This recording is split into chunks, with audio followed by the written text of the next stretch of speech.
You know what's cooler than playing games? Making your own skins, bro. I was playing Counter-Strike 1.6 the other day that I realized, I need to make some custom skins. And let me tell you something, it was not easy. The game is so old. The tutorials are like 13 years old. I found this Steam guide though, which was a good kickstart. But man, so many errors. Couldn't import the skins, couldn't export the skins properly in Photoshop, couldn't do shit. So basically, after years of searching and risking my mental stability, here's my guide. First, install Half-Life Asset Manager. It's similar to Half-Life Model Viewer, but way better. Trust me, it's gonna save you so much headache. Then, open your game's installation folder, open CS-Strike folder, make a backup of models folder in case you design a shitty skin and want the original model back. Then open it. There are a shit ton of skins.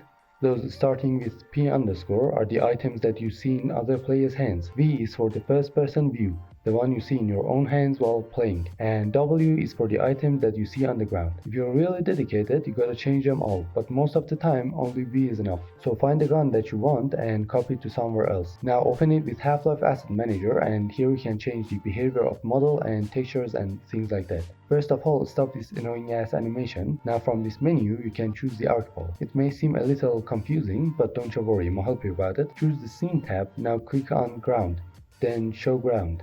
If it looks stupid like this, click on the third area here and type -50 or something and press enter. Now by using your left click you can move around, and with your scroll wheel you can zoom in and out. You can also use your right mouse button for the zooming. Now you can see more clearly what's going on, but it's orbiting around a odd point. To change that, go back to the camera tab and in the center section enter these values.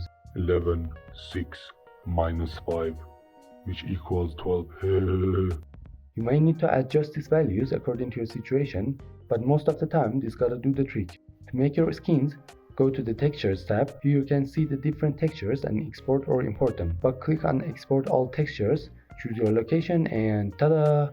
All of them in one place. This method is specifically way easier when you want to import them, saving y'all from hell I've been through. Now you have two ways of editing these files.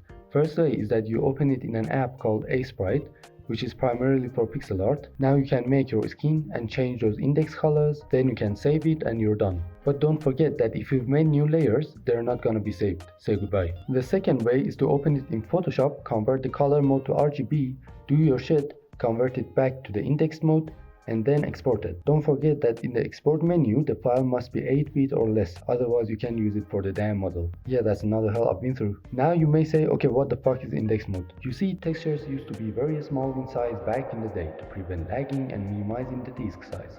So they had to use up to 256 unique colors in each file. And those colors are called indexes. That's why you can't use other colors that are not indexed basically, unless you add them to the palette. The first way is easier, you don't need to convert them every time, but the second way has more quality because, well, you can use the soft brushes that come up with Photoshop. As you see, Everything comes with a price. unfortunately I didn't find any solution to this, but if you have any recommendations, leave a comment below and save us.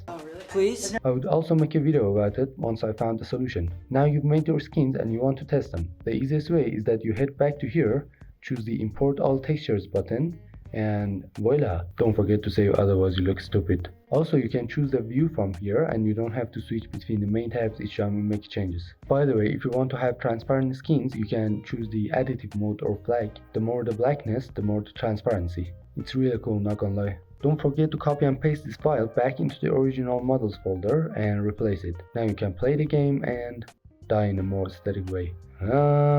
That's it. The rest is about how shitty you can make your skins and stay lazy.